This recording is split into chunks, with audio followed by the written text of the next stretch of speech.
할렐루야.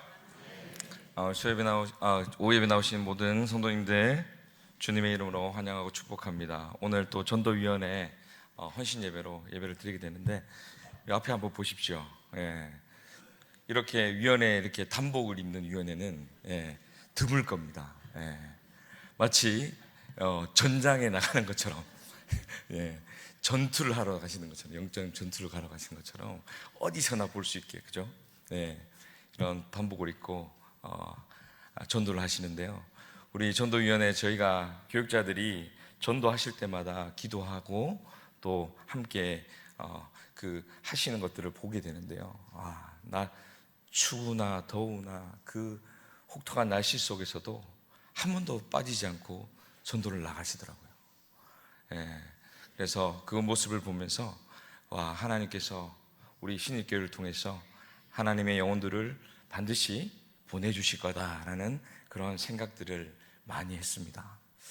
오늘 전도위원회 헌신 예배를 통해서 다시 한번 우리가 영혼에 대한 생각들을 가지고 하나님이 무엇을 기뻐하시고 또 하나님이 우리에게 무엇을 원하시는지를 또 알아가는 그런 복된 시간이 되기를 주님의 이름으로 축복합니다. 오늘은 하나님 아버지의 마음이라는 제목으로 여러분과 함께 말씀을 나누려고 하는데요. 오늘 본문 누가복음 15장은 예수님께서 말씀하신 세 가지 내용들을 기록하고 있습니다. 첫 번째 비유는 한 마리 양을 잃은 목자 이야기고, 또 두 번째 비유는 한 드라크마를 잃은 여인의 이야기입니다. 그리고 마지막 세 번째 비유는 우리가 너무나 잘 알고 있는 탕자 비유죠. 둘째 아들을 잃은 아버지의 이야기입니다. 그런데 여기서 중요한 것은 이 세 가지 비유의 주제가 모두 똑같다는 것에 있다는 거예요. 예수님께서 이 세 가지 비유를 통해서 이야기하고 싶은 한 가지 주제가 계셨다는 것입니다. 여러분, 그 주제가 무엇입니까? 그것은 우리가 소중한 것을 잃었다가 다시 찾았을 때 큰 기쁨이 있는 것처럼 죄인 한 사람이 회개하고 하나님께 돌아오는 것이 하나님 아버지에게 가장 큰 기쁨이 된다는 것을 이 비유를 통해서 공통적으로 우리에게 말씀하고 있다는 것입니다. 사랑하는 성도 여러분, 오늘 이 말씀을 통해서 우리도 이 한 영혼의 마음들이 회복되고 이 아버지의 마음에 큰 기쁨이 되는 우리 모두가 되기를 주님의 이름으로 축복합니다. 오늘 본문의 비유를 살펴보기 전에 예수님께서 이 말씀을 하신 배경이 무엇인지 알 필요가 있습니다. 오늘 본문 1절과 2절을 보시면 예수님 앞에 두 무리가 있었습니다. 그런데 그들은 서로 다른 반응을 하고 있거든요. 그래서 오늘 본문 1절을 보면 예수님 앞에 첫 번째 무리에 대해서 설명하고 있습니다. 1절을 보시면 모든 세리와 죄인들이 말씀을 들으러 가까이 나오니 라고 이야기합니다. 여러분, 첫 번째 무리는요, 세리와 죄인들이었습니다. 그들은 예수님의 말씀을 듣기 위해서 예수님 앞으로 가까이 나왔다라고 기록하고 있죠. 그 당시 세리는요, 지금 우리나라 같으면 매국노와 비슷한 평가를 받던 사람들입니다. 우리가 일제강점기 시대 때 앞잡이 노릇을 했던 많은 사람들이 있었죠. 거의 그런 사람들과 다름없는 취급을 당하는 사람들이 바로 세리였습니다. 당시 로마 제국을 위해서 동족들에게, 자기 민족들에게 세금을 거두는 직업이 있었기 때문에, 세금을 거두는 것을 직업으로 하고 있었기 때문에 유대인들은 세리들을 죄인 취급하면서 너무나 싫어했다는 겁니다. 또 유대 사회에서는 죄인이라는 이 말은 훨씬 포괄적인 의미로 사용되었습니다. 그 당시 유대 사회에서는요, 죄인이라고 이야기할 때 그 죄인이 심각한 범죄를 지은 사람을 말하는 것이 아닙니다. 그 당시 유대 사회의 죄인은 율법을 철저하게 지키지 않은 사람, 이런 사람들을 모두 죄인이라고 불렀습니다. 그래서 심각한 질병이나 또 장애를 가진 사람들, 또 사회적으로 소외되고 힘없는 그런 약자들, 또 인정받지 못하는 그런 사람들은 율법을 철저하게 지키기 힘든 상황이었기 때문에 그들을 모두 죄인이라고 치부해버렸다는 것입니다. 이러한 세리와 죄인들 그리고 창녀들처럼 무시당하고 소외된 사람들이 지금 예수님의 말씀을 듣기 위해서 예수님 앞으로 가까이 나아왔다는 거예요. 그리고 예수님은 그들과 함께 식탁 교제를 나누셨습니다. 그런데 예수님의 이러한 모습이 눈에 거슬리는 한 무리가 있었습니다. 그들은 누구냐면 예수님 앞에 같이 있었던 두 번째 무리입니다. 오늘 본문 2절을 보시면 바리새인과 서기관들이 숨부려 이르되 이 사람이 죄인을 영접하고 음식을 같이 먹는다 하더라라고 말씀합니다. 이 바리새인들은 당시 율법을 실제 자신의 삶 가운데 철저히 지켰던 사람들이었습니다. 유대사회에서 가장 모범적이고 성실한 사람들이었죠. 또 이 서기관들은요, 율법을 연구하는 율법학자들이었습니다. 바리새인이나 서기관 모두 율법을 전문적으로 또 율법의 전문가들이었고 또 자신의 거룩함을 지키기 위해서 남들보다 훨씬 더 노력하고 애썼던 그런 사람들이 바로 바리새인과 서기관들이었습니다. 그런데 그들이 예수님이 죄인들과 함께 식사를 하시고 교제하시는 모습을 보면서 수군거리기 시작합니다. 아니, 선지자고 메시아라고 하는 사람이 어떻게 죄인들과 함께 음식을 먹으면서 교제할 수 있는가? 어떻게 거룩하다고 생각하고 자기가 의롭다고 생각하는 의인이라고 하는 사람이 어떻게 죄인들과 함께 있을 수 있는가 하면서 정죄하기 시작했다는 거죠. 바리새인들 눈에는 죄인들은 멀리하고 기피해야 할 대상이었습니다. 그러나 주님의 눈에는 잃어버린 한 양과 같은 존재였다는 것입니다. 있어도 그만, 없어도 그만하는 존재가 아닙니다. 반드시 찾아야 할 잃어버린 양이고 드라크마였다는 것이죠. 그래서 예수님은 아버지께서 잃어버린 이 한 영혼을 얼마나 애타게 기다리고 계신지를 비유를 통해서 설명하고 계신 것입니다. 사랑하는 성도 여러분, 그렇다면 하나님께서 잃어버린 이 한 영혼을 돌아오게 하시기 위한 아버지의 마음은 어떤 마음일까요? 한 영혼을 향한 아버지의 마음, 첫 번째는 가장 존귀한 존재로 생각하신다는 겁니다. 어떻게 생각하신다고요? 가장 존귀한 존재로 생각하신다는 겁니다. 한 영혼을 향한 아버지의 마음은 그 한 영혼이 세상의 어떤 것보다 존귀한 존재로 여기고 계시다는 것입니다.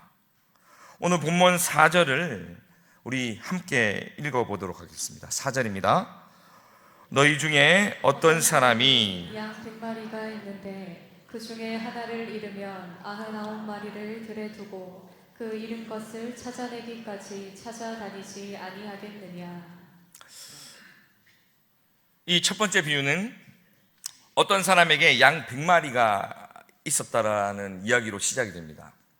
이 사람은 어쩌다가 100마리 중에 한 마리를 잃어버렸습니다. 그래서 그 주인이 양을 찾아내기까지 그 한 마리의 양을 찾으러 다니기 시작합니다. 그런데 문제는요, 99마리 양을 들에 그냥 놔두고 그 잃어버린 한 마리 양을 찾으러 갔다는 것입니다.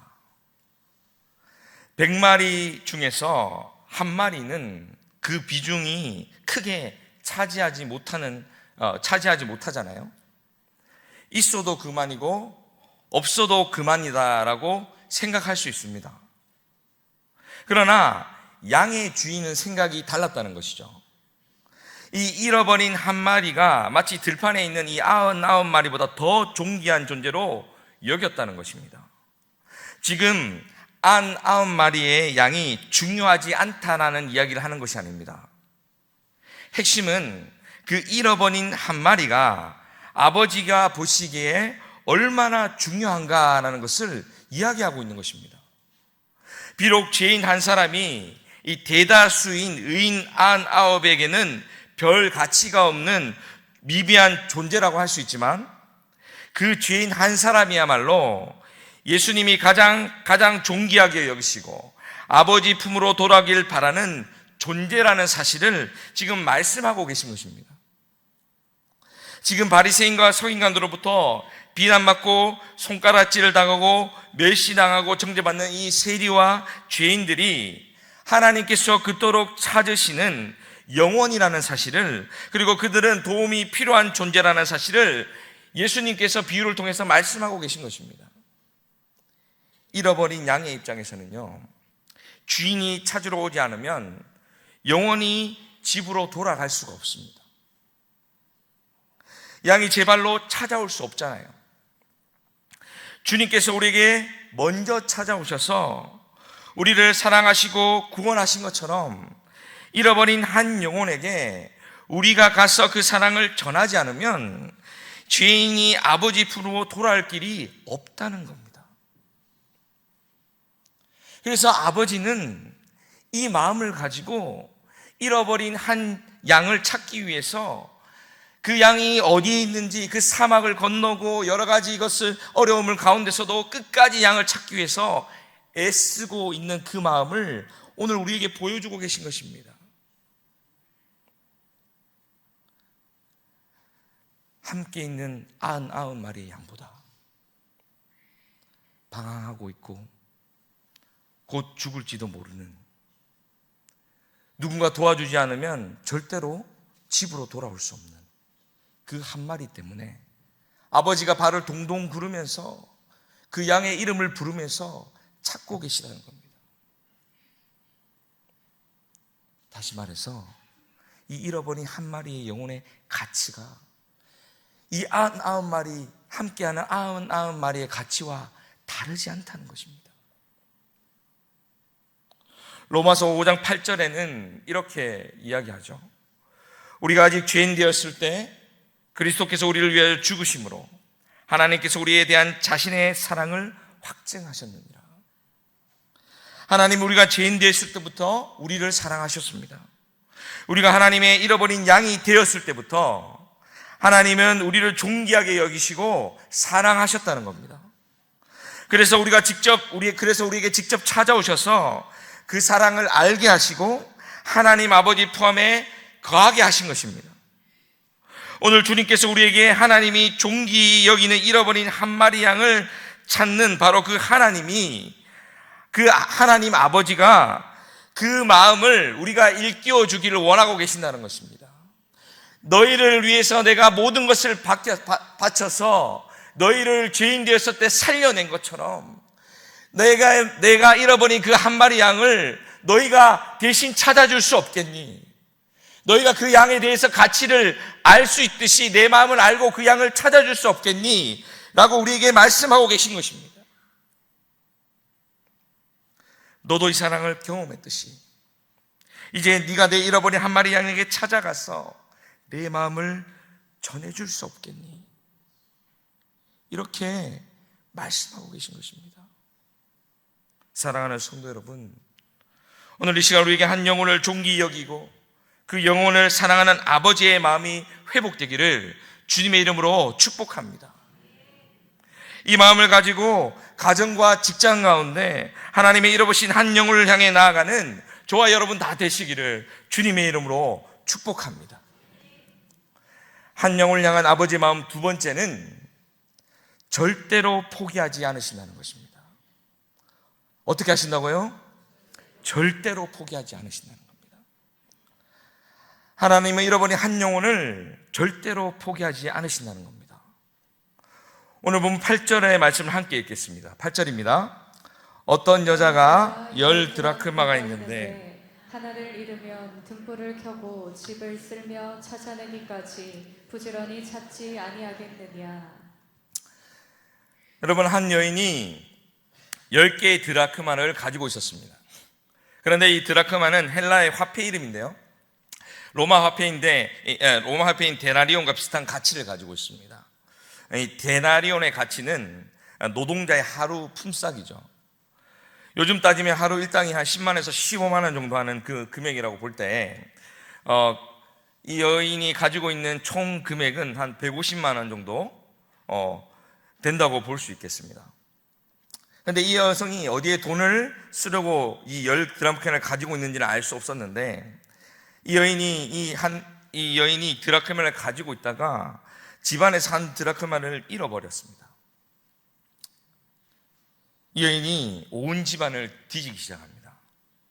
얼마나 열심히 찾고 있습니까? 얼마나 열심히 찾느냐면 8절을 보면 이런 동전을 찾기 위해서 여인은 3가지 노력을 하는데요. 불을 밝혀놓고 또 집의 모든 집안을 쓸기 시작합니다. 그리고 동전이 발견될 때까지 계속해서 부지런하게 찾기 위해서 쓸기 시작한다는 것입니다.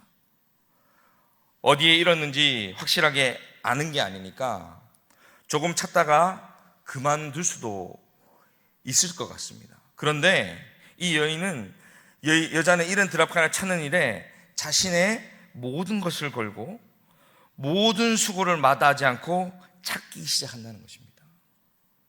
그래서 결국 잃어버린 이 드라크마를 찾게 되었고, 이 드라크마를 찾는 기쁨을 이웃들과 나누기 위해서 잔치를 베풀었다라고 성경은 말씀하고 있다는 것입니다.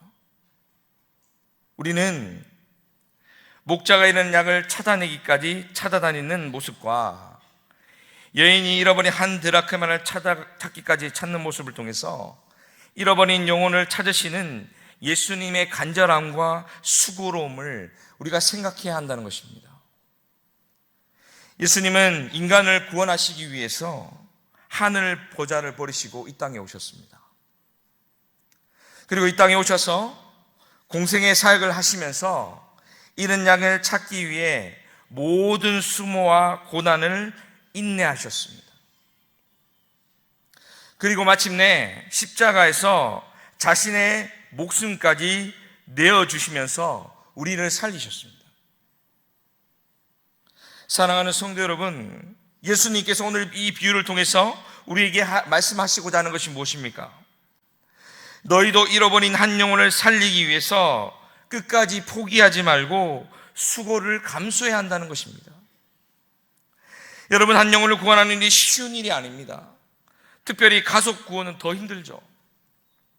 그런데 우리가 영혼을 포기하지 말아야 하는 이유가 있습니다. 그것은 하나님께서도 절대로 포기하지 않으신다는 것입니다. 그래서 반드시 잃어버린 한 영혼을 구원하게 하신다는 것입니다. 여러분, 우리가 전도하면 생각나는 사람이 있죠. 전도의 대가 하면 생각나는 사람이 저는 바울이라고 생각합니다. 바울은 갈라디아서 6장 9절에 이렇게 말씀하고 있습니다. 우리 함께 읽어볼까요? 6절입니다. 우리가 선을 행하되 낙심하지 말지니 피곤하면 아니면 때가 이르매 거두리라. 아멘. 바울이 뭐라고 이야기합니까? 너희가 낙심하지 말고 피곤해하지 아니하면 때가 이르면 어떻게 한다고요? 거두게 하신다는 것입니다. 하나님께서는 절대로 포기하지 않으신다는 것입니다. 우리가 씨를 뿌리면 하나님께서 걷어주신다는 것입니다. 또 고린도전서 15장 58절에도 이렇게 고백합니다. 함께 읽겠습니다. 그러므로 내 사랑하는 형제들아, 견실하고 흔들리지 말고 항상 주의 일에 더욱 힘쓰는 자들이더라. 이는 너희 수고가 주 안에서 헛되지 않는 줄을 알미라. 여러분이 한 영혼을 위해서 수고하고 섬기고 아파하는 그 모든 것들이 하나님께서 다 기억하고 계시다는 겁니다. 절대로 헛되게 하지 않으신다는 겁니다. 여러분의 그 수고를 통하여서 하나님이 잃어버린 영혼을 돌아오게 하실 것이고, 그 영혼을 통해서 하나님께서 영광 받으실 것이라는 것입니다. 절대로 포기하지 말라는 것입니다. 절대로 헛되지 않다는 것입니다. 하나님께서 하시겠다는 것입니다. 사랑하는 성도 여러분, 여러분의 수고를 통해 하나님께서 잃어버린 영혼들을 주님의 품으로 돌아가게 하실 줄 믿음으로 바라보시길 바랍니다. 여러분이 포기하지 않고 가정과 직장과 삶의 터전에서 한 영혼을 섬기고 한 영혼을 위해서 수고할 때 하나님께서 반드시 열매 맺게 하실 줄 믿습니다. 어떠한 상황 속에서도 낙심하지 말고 선을 베풀고 한 영혼을 섬기고 희생하는 저와 여러분이 다 되시기를 주님의 이름으로 축복합니다. 마지막으로 한 영을 향한 아버지의 마음 세 번째는 아버지의 기쁨이 된다는 것입니다. 여러분, 하나님께서는 오늘 본문 7절과 10절을 통해서 잃어버린 한 영혼이 회개하고 하나님 안에 거하는 것이 하나님께 가장 큰 기쁨이 된다라고 말씀하고 있습니다. 오늘 본문 7절과 10절 말씀을 함께 읽어보겠습니다. 7절입니다. 내가 너희에게 이르노니 이와 같이 죄인 한 사람이 회개하면 하늘에서 회개할 것 없는 의인 99으로 말미암아 기뻐하는 것보다 더하리라. 내가 너희에게 이르노니 이와 같이 죄인 한 사람이 회개하면 하나님의 사자들 앞에 기쁨이 되느니라. 아멘. 하나님께서는 의인 99명보다 잃어버린 한 영혼이 회개하고 돌아오는 것이 더 기쁘다라고 말씀하고 있습니다. 예수님께서는 우리에게 죄인 한 명을 돌아오는 기쁨에 대해서 말씀하고 계신 것이죠. 여러분, 혹시 신앙생활 가운데 기쁨을 잃어버린 분이 계십니까? 내 신앙이 점점 무기력해지고 내 신앙이 점점 형식화되는 까닭은 이 잃어버린 양에 대한 기쁨이 내 안에서 사라졌기 때문이다 라고 오늘 말씀하고 있는 것입니다. 여러분, 한번 생각해 보십시오. 불난 집에 들어가서 소방관이 한 사람을 구해냈습니다. 그런데 이 불난 집에서 구출받은 사람이 그 집에 자녀들이 있고 가족들이 있으면 자기가 구원받은 것을 기뻐하고 말겠습니까? 자기 혼자 구원받은 것을 기뻐하고 말겠습니까? 그렇지 않겠죠. 어떻게든지 가서 누구를 더 데리고 나오려고 하지 않겠습니까? 소방관 바지가락을 붙들더라도 제발 가서 좀 살려달라고, 저 안에 내 가족들이 있다고, 내 친지들이 있다고 애원하지 않겠습니까? 그래서 구출에 나오는 가족들을 얼싸안고 눈물을 흘리는 기쁨을 누리지 않겠습니까? 그런 절박함이 우리 안에 없기 때문에 여전히 그냥 99마리의 무리에 들어있는 것으로 만족하고 지내게 된다는 것입니다. 서기관과 바리새인들은 자신의 의로움과 구원에만 관심이 있었습니다. 그래서 옆에 있는 이웃이 구원을 받던 말던, 옆에 있는 이웃들이 죄인 가운데 있던 말던 그들에게는 아무런 상관이 없었습니다. 왜냐하면 자기가 의로워야 되고 자기의 구원만 이루면 되기 때문입니다. 자기가 천국 가면 모든 것이 상관이 없었기 때문입니다. 여러분, 우리가 이 구원의 기쁨을, 한 영혼에 대한 기쁨을 잃어버리면 우리도 그 바리새인과 서기관과 같은 마음으로 신앙생활을 할 수밖에 없게 된다는 것입니다. 나만 구원받고 내 믿음이 중요하고 내 가족만 구원받으면 된다는 그런 이기적인 신앙생활을 하게 된다는 것입니다. 제가 예전에 전도축제를 하는데, 우리 교회는 아닌데 제가 예전에 사회 갔던 교회에 전도축제를 하는데, 전도축제를 하기 전에 이름을 써내잖아요. VIP 이름을 써내는데 이 집사님 분명히 남편분이 교회를 안 다니시는데 이름이 없는 거예요. 그래서 제가 전화를 했습니다. 집사님, 왜 남편분 이름을 안 적으세요? 라고 이야기를 하니까 집사님이 우리 남편은 됐어요 라고 끊어버리시더라고요.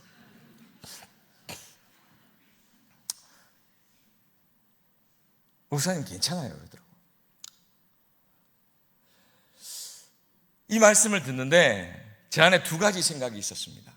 하나는 남편이 만약에 전도되어서 교회에 오면 이 남편을 누가 챙겨야 될까요? 네, 이 집사님이 챙겨야 되는 거예요.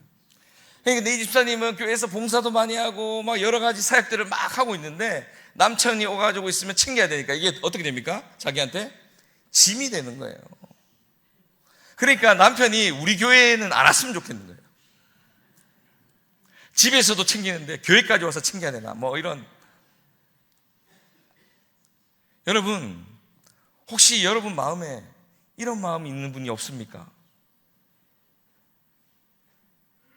여러분, 우리 안에 한 영혼에 대한 그 간절한 마음이 있어야 된다는 겁니다. 그 영혼을 구원했을 때 하나님의 기쁨 가운데 우리가 이걸 함께 기뻐하는 이 이제 천국 잔치에 함께 참여하는 기쁨이 회복되어야 된다는 것입니다. 여러분, 천국은 절대로 혼자 가는 것이 아닙니다. 누가 갑니까? 교회가 가는 것입니다. 교회는 어떤 곳입니까? 하나님의 믿음의 공동체입니다. 하나님을 주로 시인하는 공동체들이, 하나님과 함께하는 공동체들이 가는 곳이 천국입니다. 그런데 혼자 가겠다고, 나만 가면 된다고 생각하는 것은 그 한 영혼에 대한 하나님의 기쁨을 잃어버린 사람의 모습이라는 것입니다. 이것이 바로 바리새인들과 서기관들의 모습인 것입니다. 여러분, 교회의 존재 목적이 무엇입니까? 교회의 목적은 오직 영혼 구원에 있다는 것입니다. 우리는 오직 영혼에 대한 초점을 잃어버리면 교회는 다 잃어버리는 것입니다. 본질을 잃으면 다 잃어버리는 것입니다. 예수님께서 마지막으로 하늘에 올라가시기 전에 제자들에게 뭐라고 말씀하셨습니까? 사도행전 1장 8절 말씀 우리 함께 읽어볼까요?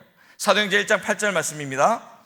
오직 성령이 너에게 임하시면 너희가 권능을 받고 예루살렘과 온 유대와 사마리아와 땅끝까지 이르러 내 증인이 되리라 하시니라. 아멘. 여러분, 주님께서 뭐라고 이야기하십니까? 너희가 땅끝까지 내 증인이 되라고 이야기하십니다. 너희가 땅끝까지 가서 내 증인이 되어서 하나님의 잃어버린 영혼들을 다시 나의 품으로 돌아오게 해라. 그것이 내가 너에게 주는 마지막 사명이다 라고 이야기하고 계시다는 겁니다.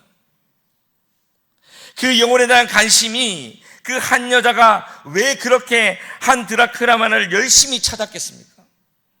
찾고 나니 그것이 얼마나 기뻤으면 이 동네 사람들을 다 불러가서 잔치까지 했을까요?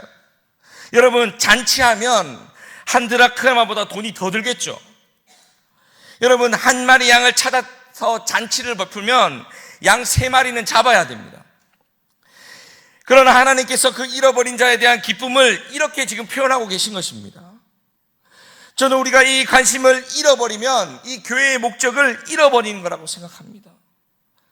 사랑하는 우리 성도 여러분, 우리가 이 관심을 잃어버리면 교회의 목적을 상실하는 것입니다.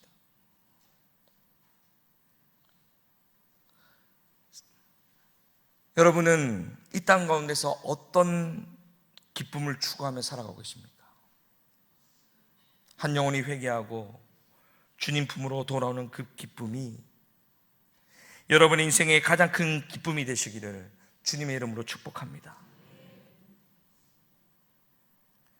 전도위원회 헌신 예배를 통하여서 이 시간 하나님의 그 마음을 깊이 깨닫고 한 영혼에 대한 하나님의 그 간절함을 다시 한번 우리 마음속에 새기는 그런 복된 시간이 되기를 주님의 이름으로 축복합니다. 말씀을 정리하겠습니다. 하나님께서 한 영혼을 향한 그 마음이 어떤 마음입니까? 하나님께서는 그 한 영혼을 가장 존귀한 존재로 바라보고 계시다는 것입니다. 그 한 영혼이 의인 99명보다 더 귀한 한 영혼을 위해서 지금도 하나님은 그 한 영혼을 위해서 찾아가고 계시다는 것입니다. 또 한 영혼을 구원하시기를 위해서 하나님께서는 절대로 포기하지 않으신다는 것입니다. 그 한 영혼이 하나님 품으로 돌아올 때까지 절대도 하나님은 쉬지 않고 일하신다는 것입니다. 그래서 우리가 그 하나님의 사명을 붙잡고 땅끝까지 증인으로 살아내야 하는 것입니다. 마지막으로 하나님은 한 영혼이 돌아오는 기쁨을 우리 교회가 함께 누리기를 원하십니다.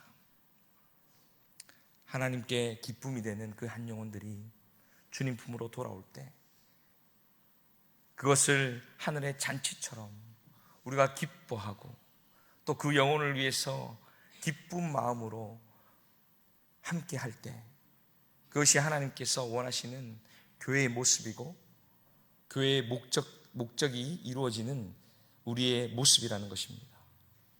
사랑하는 성도 여러분, 한 주간 이 마음 가지고 살아가시는 저와 여러분 다 되시기를 주님의 이름으로 축복합니다. 한 영혼을 향한 아버지의 마음을 붙잡고 올 한 해 아버지의 기쁨이 되는 저와 여러분 또 전도위원회 다 되시기를 주님의 이름으로 축복합니다. 기도하겠습니다.